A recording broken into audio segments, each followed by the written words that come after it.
ऐतिहासिक अशा पन्हाळगडाला कासारी नदीहून पिण्याच्या पाण्याचा पुरवठा होत असतो। त्यासाठी 2 स्टेजवर पाणी उपसा केला जातो। त्यामुळे या पाणी योजनेसाठी येणारं वीज बिल हे दरमहा 1.5 ते 2 लाख रुपये इतकं येत असतं आणि याला पर्याय म्हणून धबधबेवाडी इथल्या दुसऱ्या स्टेजवरील पाणी उपसा सौर ऊर्जेच्या माध्यमातून व्हावा म्हणून सर्वसाधारणपणे एकूण 60 लाख रुपयांचा निधी खर्च करून सौर ऊर्जा निर्मिती प्रकल्प उभा करण्यात येतोय। हा प्रकल्प गेल्या 2 वर्षांमध्ये पन्हाळा गिरिस्थान नगर परिषदेमध्ये प्रशासक अस्तित्वात असताना मंजूर झाला होता, परंतु प्रत्यक्षात हा ऊर्जा प्रकल्प उभा न करता त्या पैशांची परस्पर विल्हेवाट लावल्याचा आरोप पन्हाळा इथले नागरिक प्रमोद उदाळे यांनी केला होता। त्यांनी याबाबत नगरपालिकेने खुलासा करावा म्हणून दिनांक 1 मे या महाराष्ट्र दिनी लाक्षणिक उपोषण केले होते। त्यावेळी त्यांना 1 महिन्यामध्ये प्रकल्प कार्यान्वित करून प्रकल्पाच्या बाबतीत संपूर्ण माहिती उपलब्ध करून देण्याचे आश्वासन पन्हाळा गिरिस्थान नगरपालिकेचे मुख्याधिकारी चेतन कुमार माळी यांनी दिलं होतं। परंतु आता 1 महिना होऊन देखील प्रकल्प तर पूर्णच झाला नाही, पण प्रकल्पाच्या बाबतीत माहिती देखील उपलब्ध करून दिली जात नाही म्हणून प्रमोद उदाळे यांनी आज आत्मदहनाचा इशारा दिला होता। त्यांच्या या इशाऱ्यामुळे पोलीस प्रशासनाने दखल घेत आज सकाळीच त्यांना ताब्यात घेतलं होतं। आज दुपारी त्यांना पन्हाळा गिरिस्थान नगरपालिकेच्या कार्यालयात पोलीस बंदोबस्तात घेऊन येण्यात आलं। त्यावेळी मुख्याधिकारी चेतन कुमार माळी यांनी आपण काही तांत्रिक अडचणीमुळे या प्रकल्पाच्या पूर्णत्वाचे आश्वासन पूर्ण करू शकलो नाही, त्यामुळे येत्या 21 ते 22 दिवसात हा प्रकल्प पूर्ण झाल्याचे आपल्याला पाहायला मिळेल असे आश्वासन दिल्यानंतर श्री उदाळे यांनी आत्मदहन आंदोलन तात्पुरतं स्थगित केलं।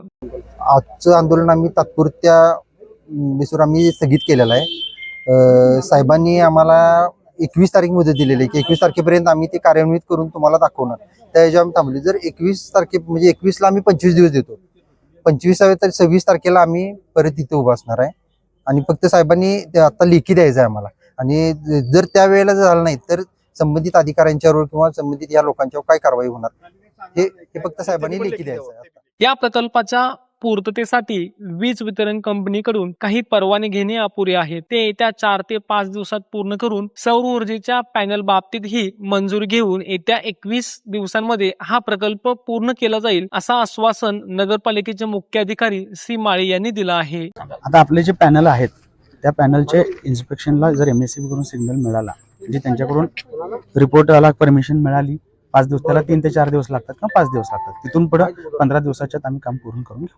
म्हणजे साधारण 20 दिवस लागतील आपल्याला, 22 तारखेपर्यंत पूर्ण करू। प्रत्यक्षात या प्रकल्पाला 2 वर्ष होत आली तरी हा प्रकल्प पूर्ण होत नाही। नागरिकांनी दखल घेतल्यानंतर प्रकल्पाचे काम सुरू होते आणि तेही दिलेल्या वेळेत पूर्ण होत नाही। हा प्रकल्प वेळेत पूर्ण न झाल्यामुळे नगरपालिकेला सोसावा लागणारा भूर्दंड हा वेगळा, त्यामुळे स्थानिक नागरिकांचा राग आज अनावर झाला होता। दिलेल्या वेळेत हे काम पूर्ण न झाल्यास अजून उग्र आणि तीव्र आंदोलन करण्याचा इशारा इथल्या स्थानिक नागरिकांनी दिला आहे।